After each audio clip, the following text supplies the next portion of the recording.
Awesome. Sam, thanks so much for joining the Opening Soon podcast. We're really excited to have you here today. Happy to hear you. Awesome. We'd love to hear a little bit more about your background before we dive into Bunna Cafe and Farley's. What got you interested in brick and mortar, and what brought you here today? That's a good question. Honestly, my first restaurant was Bunna Cafe. And we started actually as a pop-up restaurant. We were early part of the early pop-up wave in like late early 2010s. We did a lot of like dinner parties, like popping up in bars and places with not much food or any food, and also doing smorgasbord and other like market events. And at the time, we weren't really convinced we wanted to be a pop-up. I mean, a brick and mortar, because of the extra liability, Yeah. and just the outlay. I mean, we were actually doing pretty decently as a pop-up. It was fluid. Um, we didn't have to really put out any money to do it. A lot of freedom. But after about a couple of years, once you build your following, you start realizing, well, we gotta have a home for them to come to. And also you start getting really tired of moving around. So, we did eventually look for a spot. But it was pretty, organic. We didn't like actively like search for it in terms of like hitting up a bunch of brokers. I mean, we did, but we didn't like, we were fine with taking our time. We weren't like, we were fine for waiting for the place to come to us. Yeah. And so we did actually. We ended up popping up in a bar in Bushwick that wasn't open for lunch.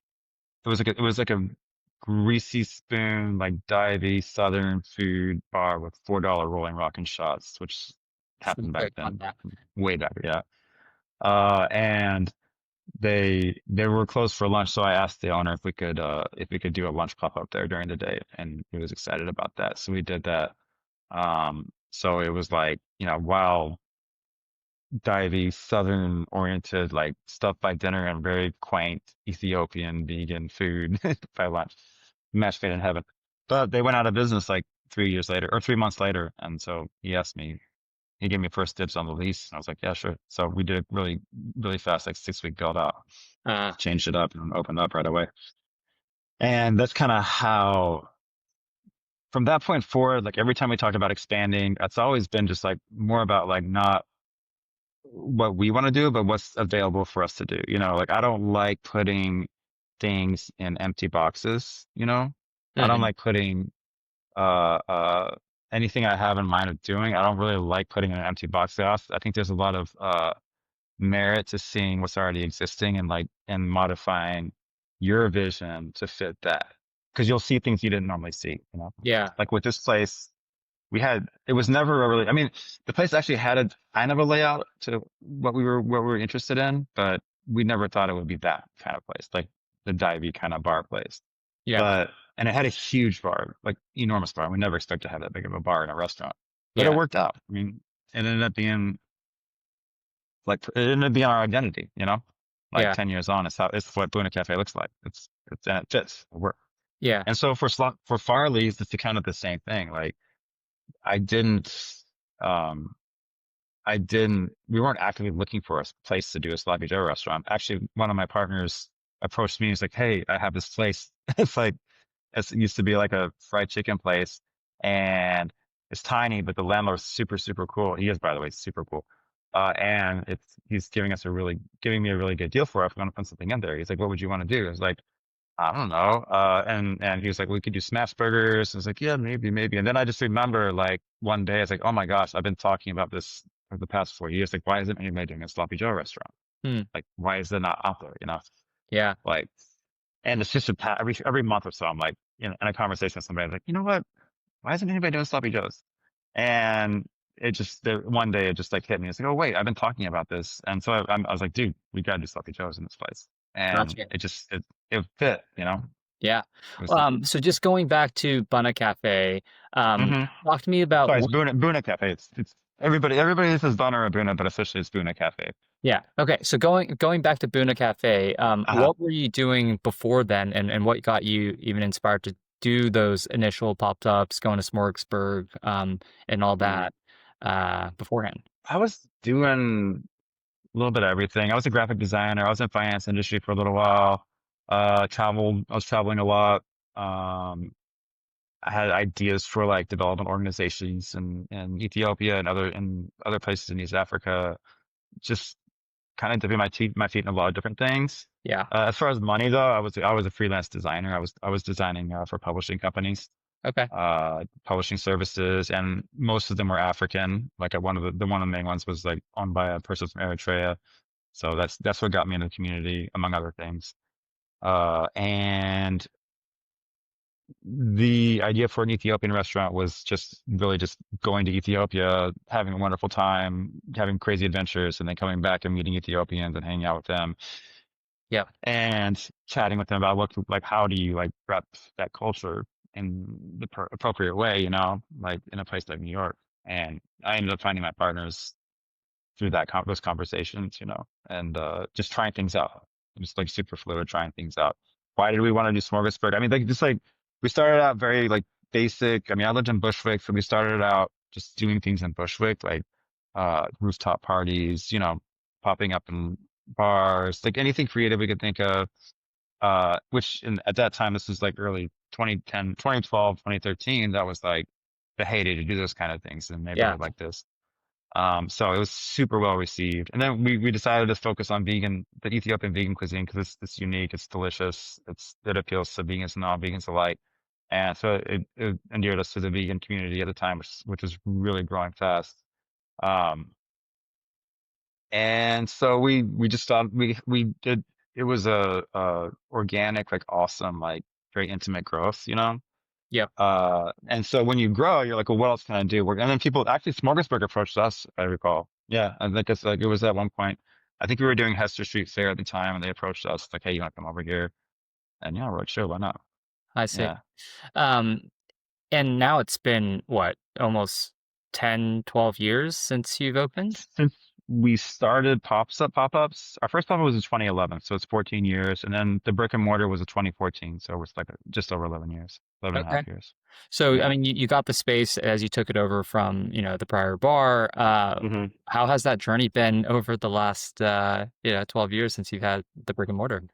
Well, if you're talking about the brick and mortar itself, it's been a constant battle with the elements because Mm, it's a pretty old building. As far as the actual intrinsic journey of being a restaurant, it's been unbelievable. Like it's been like we opened up in the perfect time. Like we were we was in I mean not I'm not I don't want to brag. It was an institution for a little while. People were saying like everybody in the neighborhood would come and they would bring the biggest like uh, uh, endearing thing to me is that they'd always bring their parents. Like I said, if their parents were visiting from out of town, they would always bring their parents to Bunna, I I think, to see. show them they were doing okay. Like, it was I always an actually, experience. I brought my parents to eat Ethiopian food for the first time back in Berkeley. And it's just, Oh I yeah, why Ethiopian food is like the place to bring your parents, but I think it's something that they just haven't tried it's a before. thing. I thought it was interesting. Absolutely. Berkeley has amazing Ethiopian food too. I've been to a couple of restaurants there, Yeah. Eritrean restaurants. Yeah. Yeah. Um, it's a thing. Yeah. And also like bringing friends, any kind of gathering. Yeah, because It's I like think it's I mean, that's like it's their bread easy and butter. place to eat and it's communal. It's like it's Yeah. different. Absolutely. Yeah. Yeah. Yeah. Yeah. So in terms of are you talking more like brick and mortar in terms of like being in the space physically or Yeah, just like being in the yeah. space physically, I mean, if you've survived over, 12 years, it must mean you're Hmm. doing something right because New York for food is highly competitive, as you know. Oh yeah, yeah. It was great. Um, 12 years on, it's since COVID, it's been more of a struggle.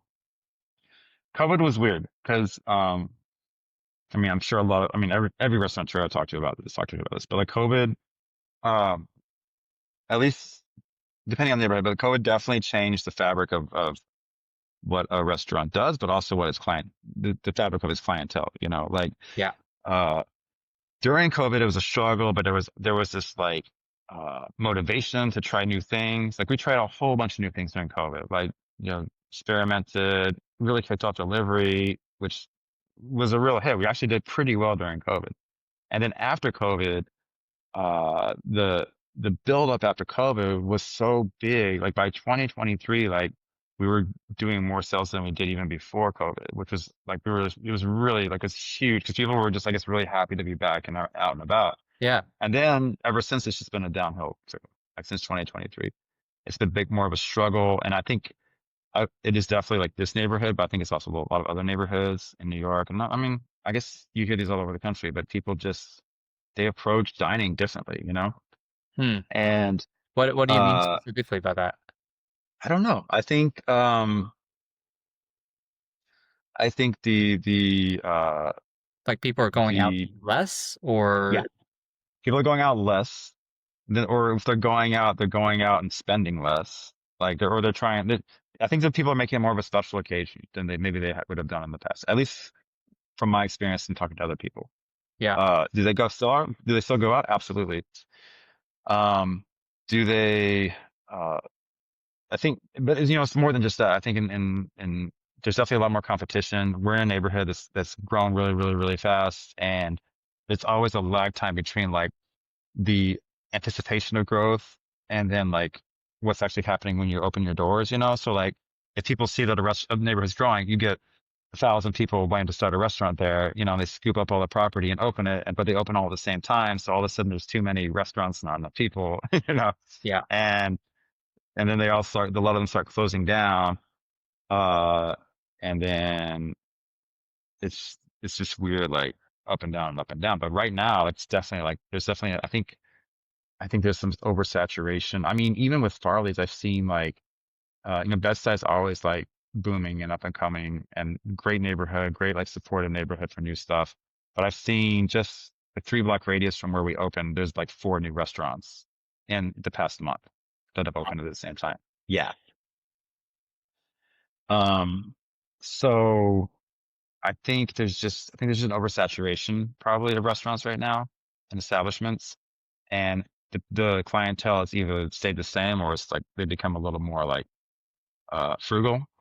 Hmm. I think like the overall demeanor, attitude, like the state of like the tempo of the temperament of the city affects that, you know, like there's a lot of like negativity in the news, a lot of stuff going on that people are worried about.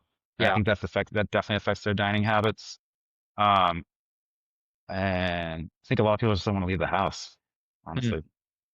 That's Yeah. really Not, interesting. Especially like coming yeah. from a business owner perspective, because you have sort of, unique insights into people's behavior, and eating Hmm. out is, one of the biggest behaviors of people and their friends. So Yeah. I mean, it's like, for instance, our delivery has been great, honestly, like this whole time, like, since we started it, and delivery is still pretty strong. Like people are ordering food. But before COVID, our restaurant would be packed to the brim on a Tuesday, you know, like it would be busy. oh, And really? also, but we also, actually a few things. We also kept the prices super low. We were cash only. We kept the prices low, very low. And then but it also like, we made it, you know, very affordable, but also was like a really good vibe. You felt like you're like, you know, mid-level dining. But we had to, like, after COVID, after like switching to credit cards and just the overall like cost of everything going up, like we've had to raise prices like crazy, and it's still low comparatively speaking for what you get. But everywhere in the city, like prices are like astronomically higher, and restaurant prices and input prices are astronomically higher than they were before COVID. Yeah. Absolutely. What's a typical meal cost now, at Buna? Oh, so you can still get our like basic like 5 item meal for, and we're at where are we at? I think we're at 17 right now. $17. It'll fill you up. It'll get you full. You might even have some leftovers. And we still have our like our feast for two, which is just like our big plate for 2 people. Yeah. Right now that's like 50, I think. But that's like a meal with leftovers for 2 people. So you're getting out, you know, spending, you can still get out, spend less than $20. But before COVID, like even like when we started, it was like you can get out in most places, like you can get out and spend less than $15, you know, or Yeah. you know, you can really get, yeah. And that now we're talking about how $20 is a deal for dinner, you know, which is strange, Yeah. No, I've as right? a New York diner, I've definitely noticed that as well. Yeah, totally. Everywhere, you know. Um, so knowing sort of, I guess the headwinds in the restaurant industry and what's going on, Hmm. um, you still started another restaurant with Farley's. Yeah. Um, Hmm. Talk Yeah, I'm crazy. about that decision process. Hmm. Well, And this is like the complete opposite of, I guess, Buna, because vegan to, the meat heavy, sloppy the high school, so middle school sandwiches. Yeah, exactly. cafeteria sandwiches. Ironically, it's actually like as far as like the actual method of cooking and all, it's very similar. I took so many operational aspects of Buna and applied it to this, and it works perfectly. Because it's like Buna's also Ethiopian food is very like stewy, saucy, right? Like you heat it up, you cook it early, you put it in warmers, keep it warm. Make sure the consistency is good. You know, it's not too runny, not too thick. And it's the exact same as sloppy joes. Mm, Exact same. So it's just more like a man. You like everything is cooked, ahead of time, but it's all more about managing the like consistency of the flavor yeah. when you're actually serving it. But as far as why, so Buna's me and two Ethiopian partners, and it's been a sanctimonious journey for me. It's been unbelievable. Like I feel like Ethiopia is my second home. I feel like these people are my second family, Mm, and I love them to death.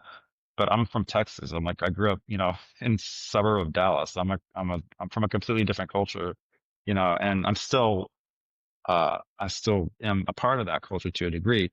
So I always treated Buna with like a little bit of a gentleness, like I don't want to, like I thought it's sacred to me. I don't want to mess with like the cultural norm. I don't want to like get too creative from my perspective on things because I don't want to like mess with what the the beauty of what the culture is, right? yeah. Sloppy Joes, I don't care. Like I'll mess with Sloppy Joes. Like it is This is more your ironically, playground.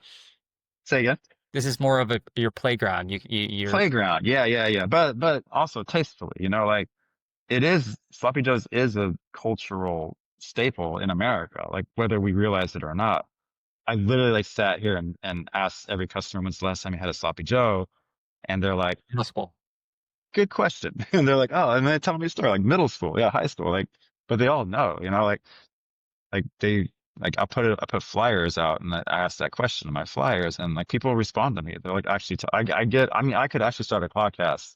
Like slop talk. We could do this. We could have whole conversation with people about sloppy Joe experiences, Huh. which would be kind of cool. I mean, Yeah.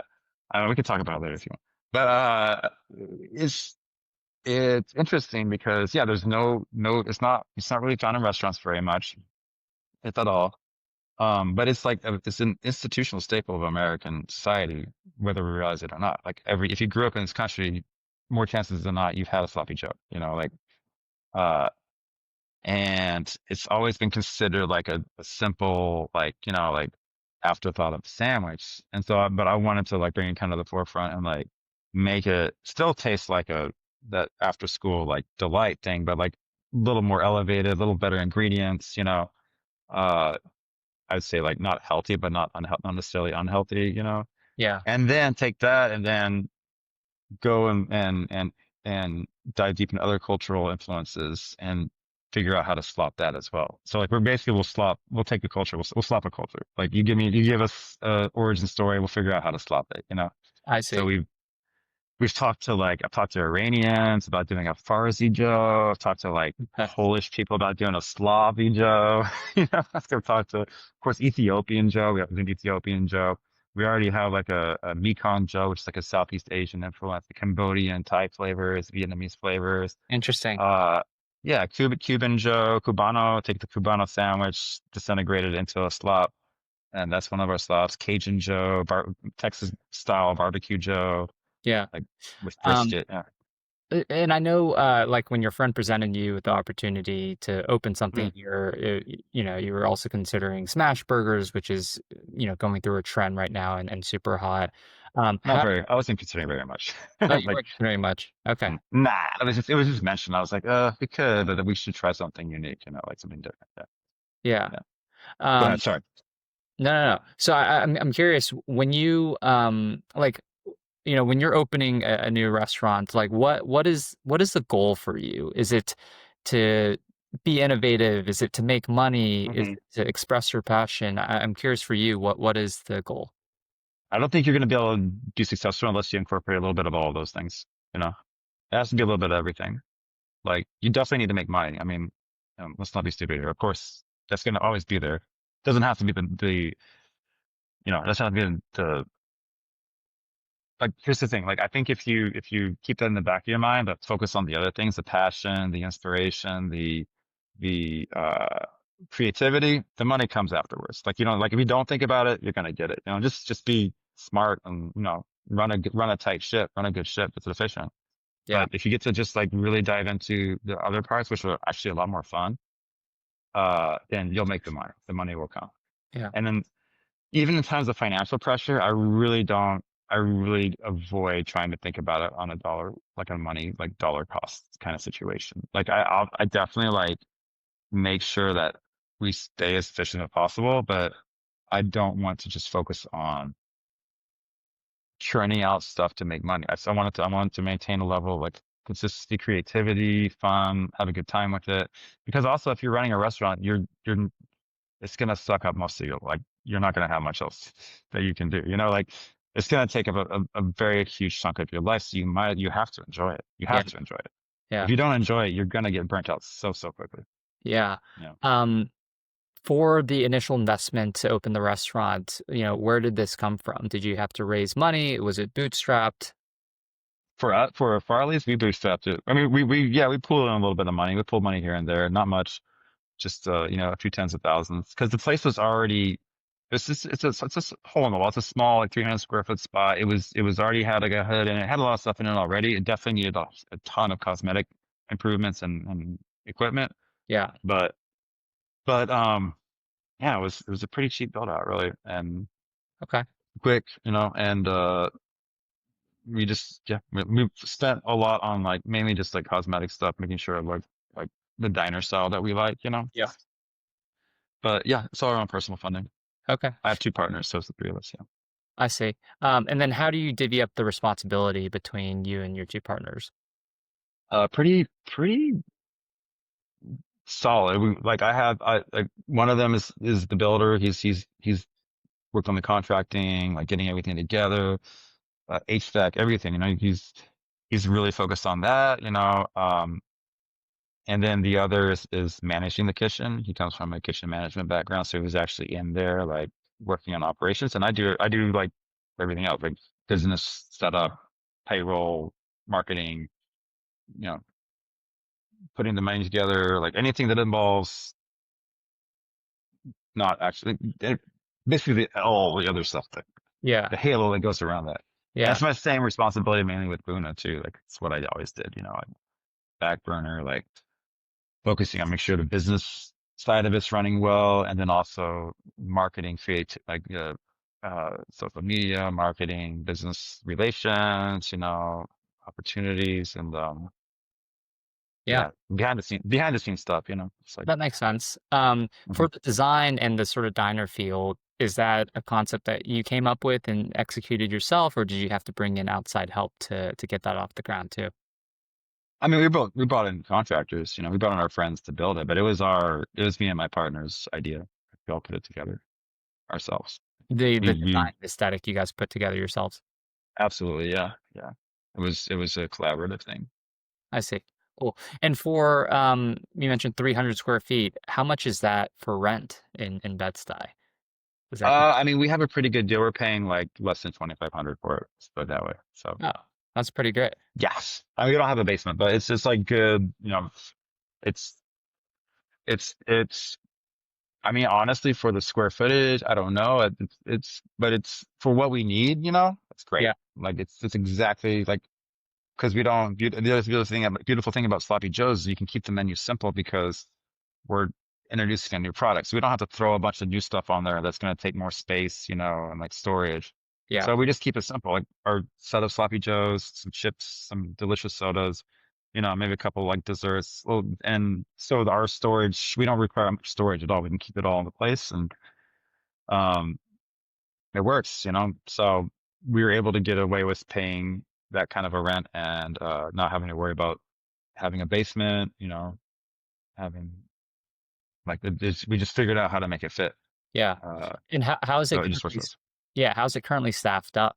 Is it a cook and a cash register? Are you working in the business or We're putting our time in, like my partner that's running operations, he's putting a lot of time in. I put in a few hours here and there. We do have one employee, one staff that we're keeping on for now, but it's as long as while we're building, while we're growing and while it's like slow most of the time, there's no point in having like employees necessarily. Like, I'm actually happy to be there because I get to interact with the customers. I get to rep the company. I think it's really important when you first start a restaurant, having like owner presence, like seeing that the owner is actually there running the place. yeah, Um, and and then when you bring in employees, make sure that they see that too, yeah, you're repping it and that you're willing to do the same job that they're doing. yeah.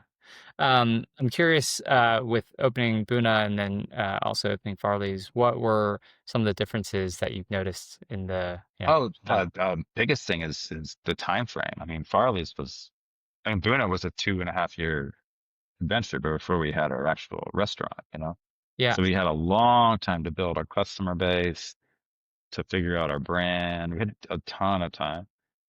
It was on a turtle's pace. I mean, it was solid growth, but it was still like there was plenty of time for us to like get that going. This one, I mean, came up with the idea late last year, so we started. I mean, it was about 6 months of like from like concept to Mm, like open doors, you know. yeah. So having a lot faster, which means we had to like push a lot harder. I mean, I actually tried to do pop-ups for a month and a half or so, like 5 days a week in different places just to get some momentum. And it was actually great. It built up nicely, but we all got burnt out doing it. We How didn't much because we was couldn't. hiring? Yeah, that plus running Guna plus building the place out. Yeah, it was just too much. Yeah. But What's the yes, reception been so far at Farley's? reception. Yeah. It's been good. It's been positive. There are always going to be haters, especially for something like sloppy joes, but they just don't really. They stay on Reddit, so it's fine.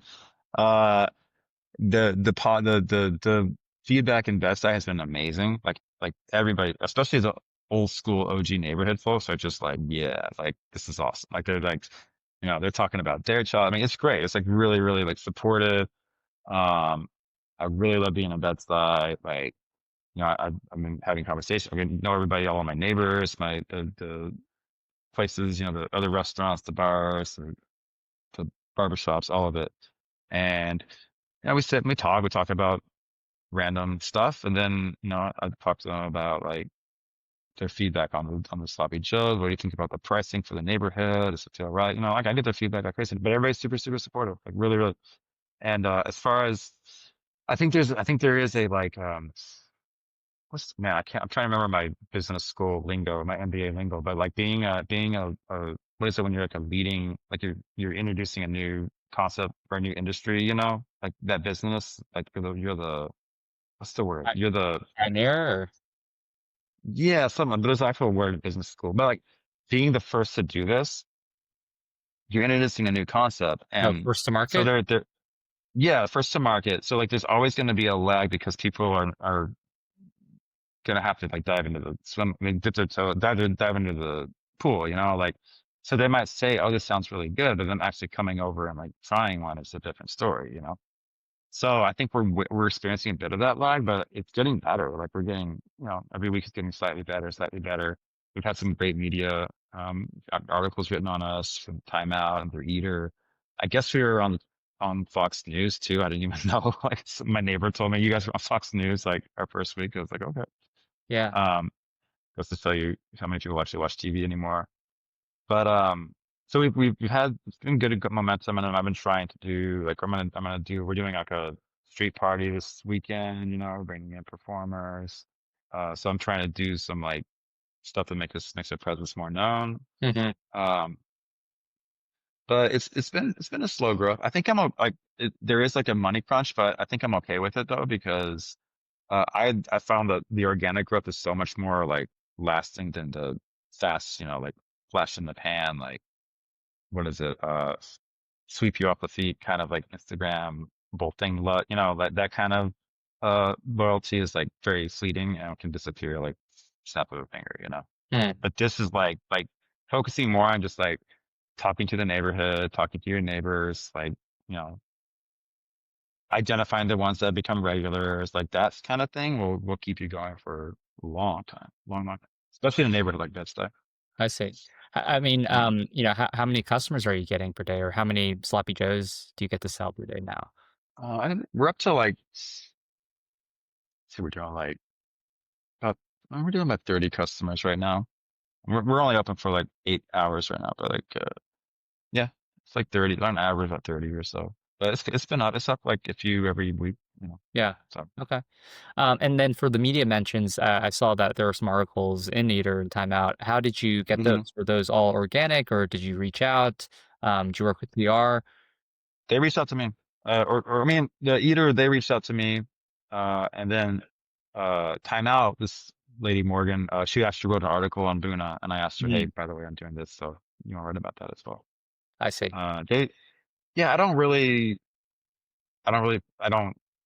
Also with Boone, I didn't really reach out too much because like they'll find you. Like if you have Mm, an interesting concept, like it's their job to find you. You know, it's their job to. So all you have to do is like make sure your social media is solid and you're like posting cool stuff, and they will find you. If you build it, they will come. You know. yeah.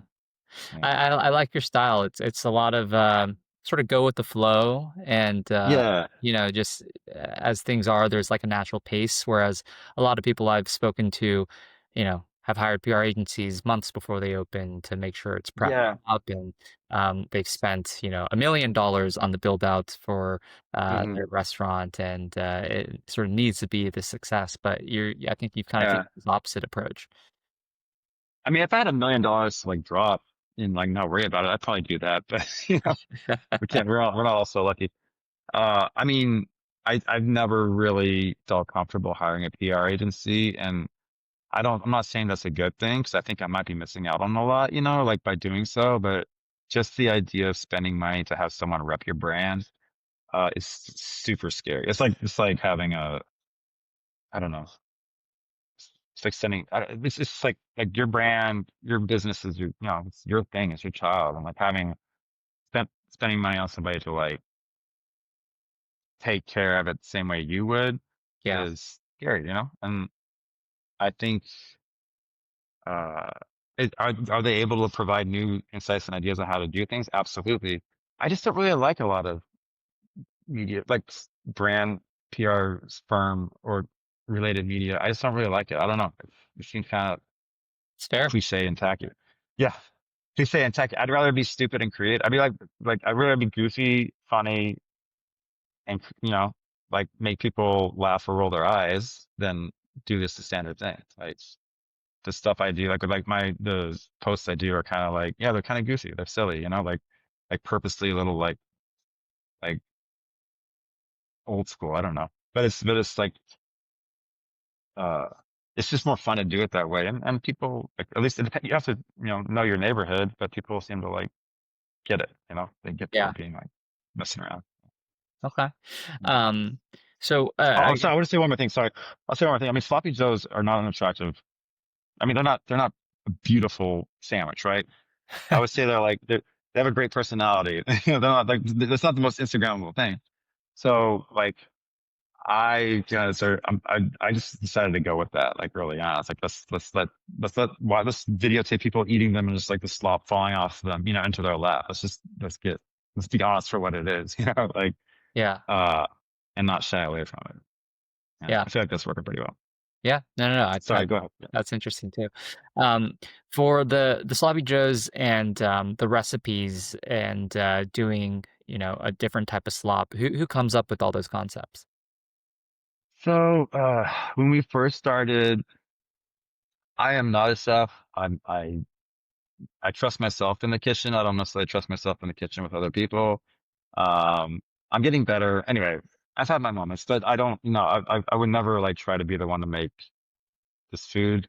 But we did, a good friend of mine, Fred, who owns a really good Vietnamese place in Bushwick called Not Mean.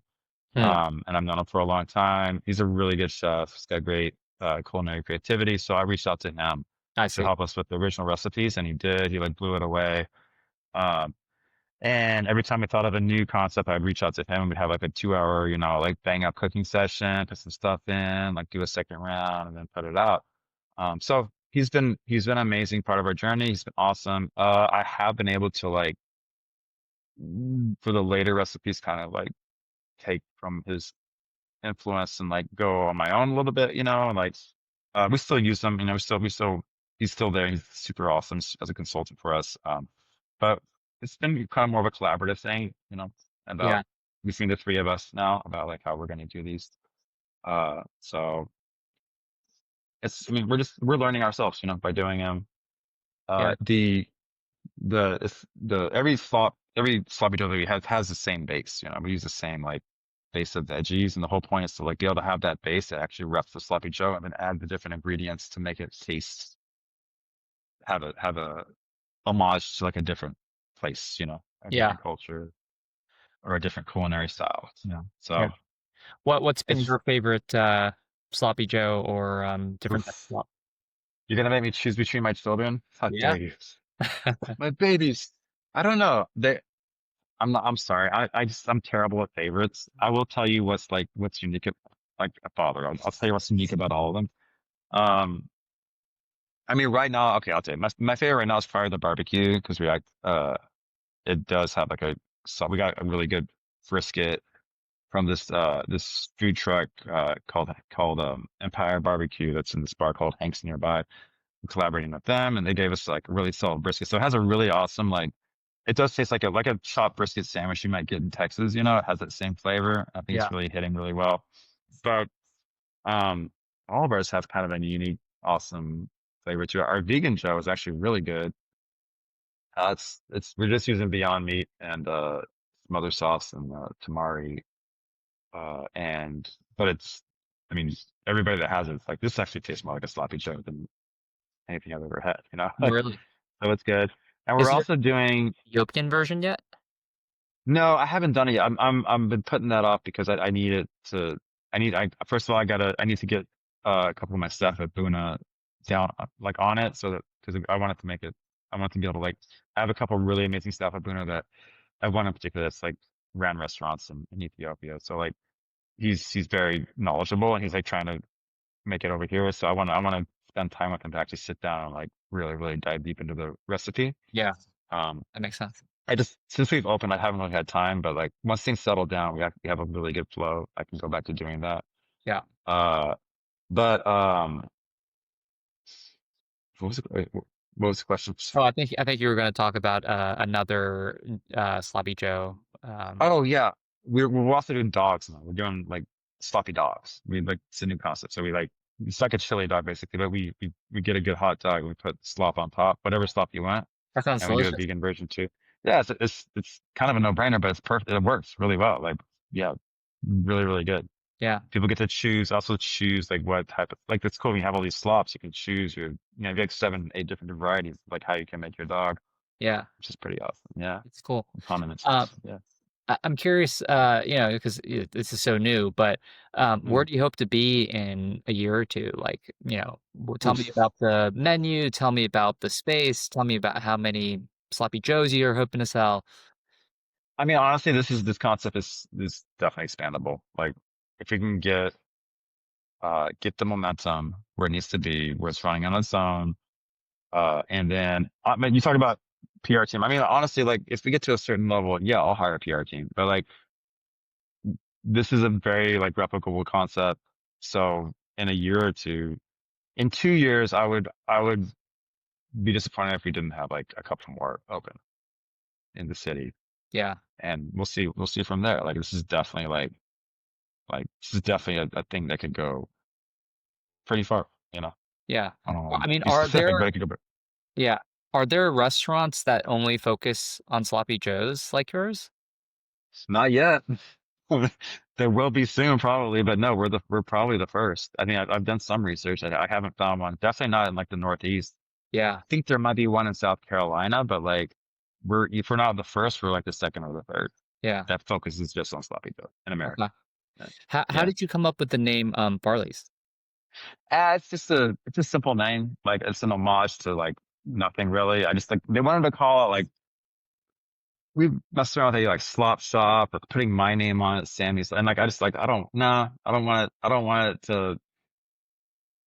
I just want someone that's a name that someone can just say, it's like, hey, let's go to Farley's, and not really mean anything, like Yeah, it's it's like saying uh I don't know what's saying. Well, I mean McDonald's was like that, like who I forgot. I mean, I guess some of the founders were McDonald's, but like it's just I think there's a merit to just like especially when I expand like nationwide or whatever, just like keep it a simple name. I mean the name's great, but it's Yeah. I mean you literally just thought of it, I guess. Yeah, we went through a bunch of things, and I was just like, you know what? Let's just call it Farley's. Farley's sounds good, and then we just went with it. yeah, I mean it reminds me of watching probably like a 90s movie and maybe like you're coming back from a football game with your friends driving in a Let's car. go to Farley's. That's Yeah. like Man, I'm that's the starving. vibe I'm What's getting. open? Yeah, Let's go to Farley's. Yeah, exactly. Yeah. I don't know. I mean, names are like, I don't know. Sometimes like there's a name, you have a name and it hits. Sometimes you just like call it anything. It doesn't matter, it's true. If you're Keep it first, simple. yeah, sometimes the company makes the name versus the other way around anyways. So, Yeah. exactly. Um, cool. And I'm curious, how are you spending your time between Buna and Farley's right now? Um, like how am I divvying it up? Yeah. Uh, it's hard. It's like 50-50 probably. I mean, like probably 60-40 right now. I mean, I have a family. I have a child too. So I'm burning, I'm burning a like triangular candle on three ends. It's a weird, like one of those bi candles, and Yeah, they're all on family fire. of Marley's Yeah. Mountain. Yeah, Yeah. And I get a little sleep here and there, but pretty busy, I see. pretty busy. Yeah. Okay. Um, well, yeah, this has been super neat. I'm excited to see where Farley's goes, and I'll have to stop by next time I'm in Bushwick. When's the last time you had a sloppy Joe? I mean, I can't even remember, but I think it's in the cafeteria School in cafeteria? or high school. Yeah, Okay. Do you remember what it tasted like? I do remember what it tastes like. I feel like it has hints of barbecue to it, but it's not Yeah. like totally barbecue. And I remember the one I had is like more stringy meat, so it was like a little bit Oh, longer. really? Where did Yeah. you grow up? In the West Coast? Well, I grew up in Atlanta, Georgia. Oh, wow. Okay. Um, Oh, yeah. They do a lot of sloppy joes on that. Interesting. for I yeah, for wonder 13 years. I wonder if it was like a pulled pork thing or something. I think the one I had is a pulled pork one. I don't Probably. know what Yeah. the classic sloppy Joe is. Is it pulled pork or is it No, ground it's beef? ground beef. It's basically just ground beef, like tomato stuff, like paste, bunch of condiments and celery. It's not that complicated, but Interesting. it's like eating spaghetti sauce on a bun, or bolognese on a bun. Oh, interesting. Well, for some reason, Yeah, when I think of sloppy joes, it's more of the pulled pork style. I don't know if that's considered a sloppy joe, but I don't know. I yeah, think I don't know what they call that. I mean, you can call anything a sloppy Joe, I guess. Origin story is there's two origin stories. One is like Sioux City, Iowa, in the early 20s. It had this a greasy spoon diner, and a guy in the back named Joe made these awesome like loose meat sandwiches with tomato sauce on it. yeah, And the other origin story is Miami, or no, it's Cuba, yeah. Havana, pre-Castro, and Ernest Hemingway like used to go down to Havana, and there's this guy Jose who made an awesome picadillo sandwich there, and he brought it back to, or he told the owner of this bar in Key West, which still exists, to rename his bar Sloppy Joe's and sell the Sloppy Joe. Yeah. So there's a Sioux City, Iowa origin story, and a Havana origin story, which is Yeah, why we did our first two drawers was the original and the Cubano. I see. I like that. So Does the sloppy joe travel well, given it's so saucy? that's Like, a how do you deliver? very good question. So we had to really like troubleshoot that. And the answer is no, it doesn't travel as well. Um, so what we do is, but it does like, even if it doesn't, even if it gets a little soggy, it still tastes delicious. So a lot of people are okay with that, but we do give people the option when they do delivery that we can like separate it. Like basically you can slop it. So we'll put the slop in like a souffle Container. cup, like Yeah. heat resistant, and then toast the bun, and just give you directions on how to put it on, do it yourself. Yeah. But most people have still chosen for us to do it. Like they're like, I think they're okay with that reality. That's just gonna be a little soggy, but it hasn't been terrible. Like we made a point to try to like make sure the water consistency in our slops are not too much, Yeah. so that again, and I learned all this from Buna. Like same thing you have to deal with the Buna, like. And when we package our stuff, our delivery at Buna, we separate all the different sauces so you can do it yourself to Yeah. like maintain that feel. So, uh, in this case, but in this case, like, it's just a matter of like the cooking part happens before. Like, it's very easy to like put these things together and cook it and then store it. It lasts forever. It lasts a very long time. Not too long, but it lasts in decent amount of time for restaurant food. So Yeah. you can, it's more about, maintaining the like this texture, when you're warming it, when it's in the warmers, make sure you have a solid texture, not too runny, not too dry, and make sure every we use like ice cream scoop. Make sure every scoop looks like it should. Yeah. And you guys pair it with chips right now too, right? Or That's all. Yeah, people are asking us about fries on like maybe eventually, but like we're in a small space. It's the middle of summer. I really don't want a fryer. I really don't want a fryer going on there.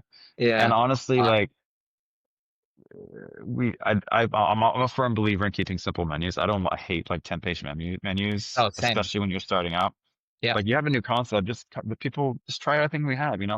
We'll talk about fries later. It's fine, but we'll go with chips for now. I mean, chips are great because you can scoop with them. So the whole point is, you're in, you have the sloppy Joe in one of those like triangular cone like paper uh um leaves, and you eat it in that, and while you're eating it, the meat's falling out of the bottom, and then you just grab your chips and scoop the meat out, and you're done. You know? Huh. Or we can make a Frito pie. We've made Frito pies out of them. Like rip open the chips, put them on the bottom, and scoop and slop on top. Oh, Instant Frito pie or and chippy nachos. pie, whatever. Like nachos, yeah, yeah. I love nachos, so So I gotta try that too at yeah, some point. okay. Well, we What have cheese too. what do people drink? What's the go-to drink with the sloppy Joe? So we do some nice sodas. We've done like I mean the biggest seller right we do Mexican Coke. Everybody loves Mexican Coke. Yeah. It's a big seller. But we do like try to New York. We do like Stewart's. We do like the celery. We have like the New York celery, which you know what that is, right? The celery soda. You No. had that before? Oh, you should try it. It's what is it? Dr. Brown's, I think. It's celery soda, which Wait, sounds not good, but it's it's you actually buy it at amazing. the supermarket or what do you mean? Our distributor, you can find it at the supermarket. I mean, sometimes like certain it's specialty, but like yeah, you can definitely find it. Oh, Um, yeah, Dr. Brown's. They do like celery, they do like black cherry. Dr. So we Brown. do that. We have a good root beer. We have an orange cream. I think I'm gonna do I want to do like an OJ combo where it's like the original Joe with the orange cream soda. For some reason that works really well. Yeah. My wife is a But yeah. fan of celery drinks, so I'm excited to introduce her to this. Oh, really? Yeah. Oh, yeah. It's a New York. It's an old New York a staple, like soda, celery. They even mentioned it in Seinfeld. Like there's an episode of Seinfeld where Jerry is talking like, yeah, I was drinking a celery and blah blah blah blah. So Celery. this is Okay, interesting. celery. Yeah, Ceray. Okay. Yeah, I'll check it out. That's good. Yeah. We do. So yeah, we do that. I mean, we don't. We're just doing sodas right now. We do Topo Chico if you don't want sugar, Diet Coke, um, bottled sodas. I'm not like, again, this as it grows, maybe we can try juices and stuff. I just don't. We have very limited space. So I'm here to like kind of like rep that burger, the basic, the kind of fast foody feel thing for now. We'll see where it goes from there. Yeah. Desserts, we have a nice we do Klondike bars and Yeah, Italian go for that. ices for now. Yeah, Yeah. I love Klondike. Can't. Thanks for the Klondike bar. I'm trying to connect with this amazing ice cream sandwich maker called Nightingale. They're in a lot of supermarkets. They're really good. They're based in Virginia, I think. And Nightingale. I'm trying Check that out. Nightingale. Yeah, really good sandwiches. And I want to work with them on a partnership. Uh, they're kind of hard to reach, but for now it's Klondike bars. Yeah, that's cool. And we're doing a lot of collab. I'm starting to do a lot of collabs. Like, yeah, like I said, we're getting our brisket from this great barbecue truck in Bushwick, Empire Barbecue, and Slap Your Mama for the Cajun Joe, Slap Your Mama seasoning. We're Oh, using that. Yeah, I'm always tagging them on our posts so they can see us. Like, mention, hey, you guys wanna, send us some over? I can work it out. And then I have a friend who's gonna help me with some of the ingredients in our Mekong Joe, who has a couple of restaurants. She's super cool. So I'm big on collaborations for sure, with other restaurants, with yeah. ingredients, No, it's cool because win-win. with this, you are able to collab so much and like switch it up, Yeah, but just keep the same base, which is fun. absolutely. Yeah, it's really fun. I mean, and the more slops we do, the more Joes we do, the more opportunities we have to collab with people. Sorry, Really say that cool. again. The more slops you do, the more Joes you do. What does that mean? Sorry, well, the more the more like sandwiches we do. I call them slops. I don't know. This actually doesn't, it's not very appetite. I guess the more Joes we make, invent, like the more sandwiches, Yeah, the more opportunities we have to collab with, other places, yeah, especially for like focusing on different cultures.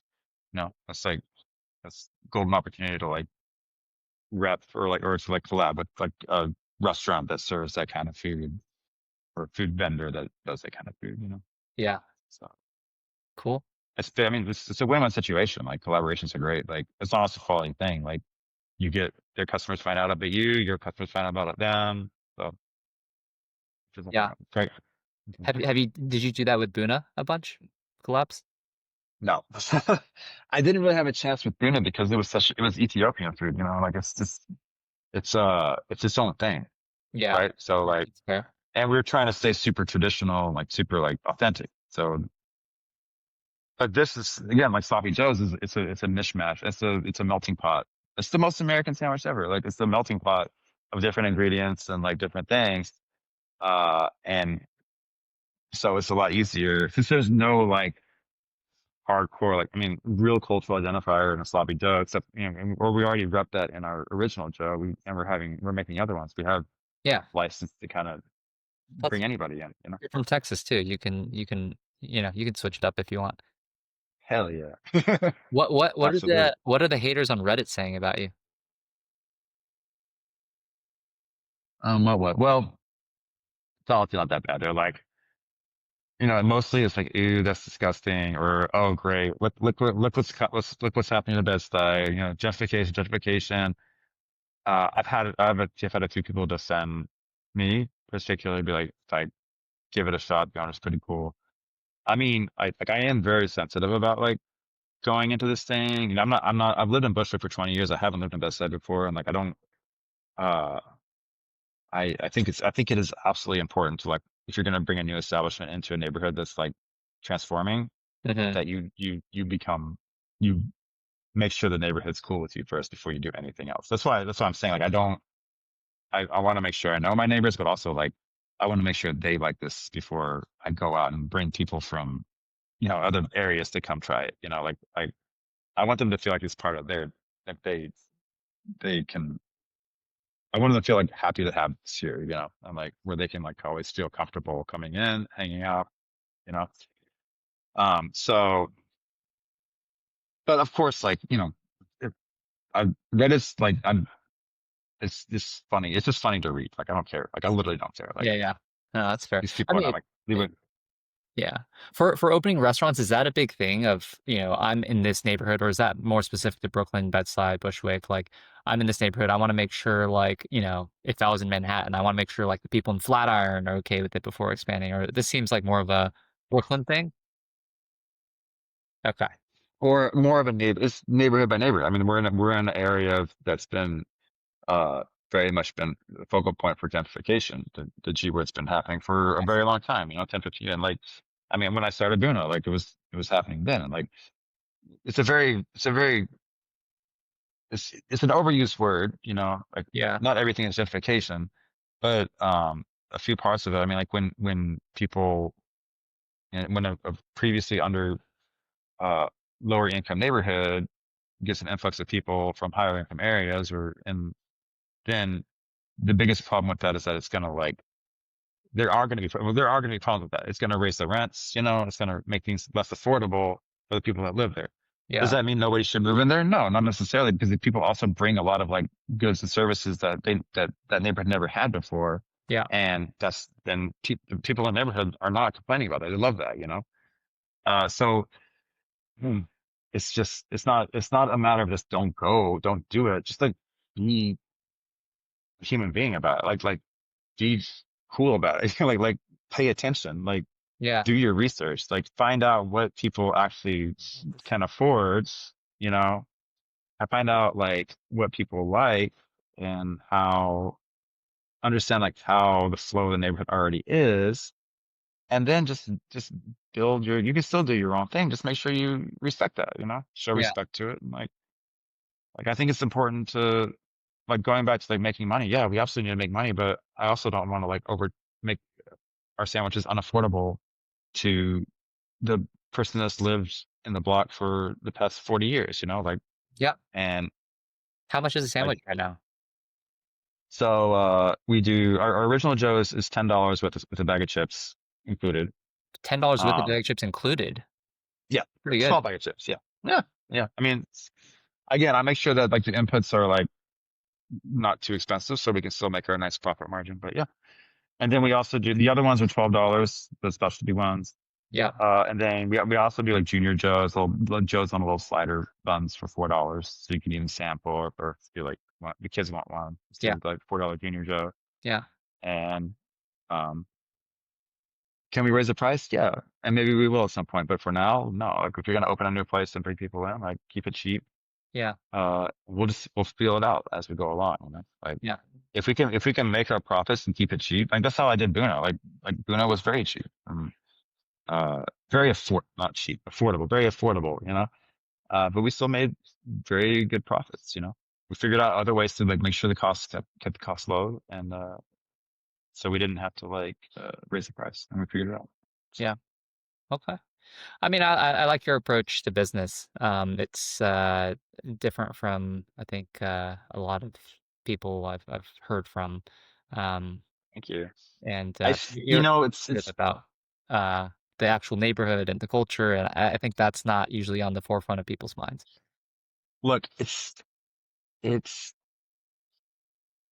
I don't know. I don't understand why people wouldn't want to do that. Like I mean, I do understand why people want to do that. I just like I prefer to explore the middle ground between like making something that is affordable but not very good, and making something that's like not affordable but or really really good but just like way over the price range of a lot of people there. You know, and just focusing on a niche market. I mean, like why wouldn't you capitalize on goodwill? Like I'm a big proponent of goodwill as like an income as a source of like an asset in your balance sheet. Like I think Mm. goodwill is huge, you know, Yeah, and like because that's goodwill gets you through the hard times. Goodwill gets you through the hard times because you're yeah, gonna have hard times, right? And also goodwill helps you start new shit, start new stuff. Goodwill helps you start like gives you a reputation where you can start other things and build new concepts with people that know you before. But like, oh, this guy's starting it. Absolutely want to try this, you know? Uh, I like that. and goodwill just makes you also like you never know when you're gonna have to like be in a situation where you need your neighbors to step up, you know, or like need someone to like back you up, you know. I Yeah, mean, like with Buna, yeah, I mean like we've had some haters before at Buna, but like they get drowned out by the lovers, you know. Like why wouldn't you want that? Like if I can run a restaurant and not have to say a word, you know, like then that's if other people can talk for me, then that's yeah, it. That's golden. Like I it's love not like that. I can just focus on doing it. Yeah. That's cool. Yeah. Sam, I wish you all the best with both Thanks, Alan. and Farley's, and I'm definitely gonna stop by and send you a note about what I think about the sloppy joes. Thank you so much. We'll have to reconnect your subconscious childhood subconscious to culinary subconscious to back to high school. Maybe we can pull some stuff out. Yeah, Talk about that in another yeah, podcast. Sounds great. Thanks, Colin. This is Thanks. nice. Thank you. Of All course. right.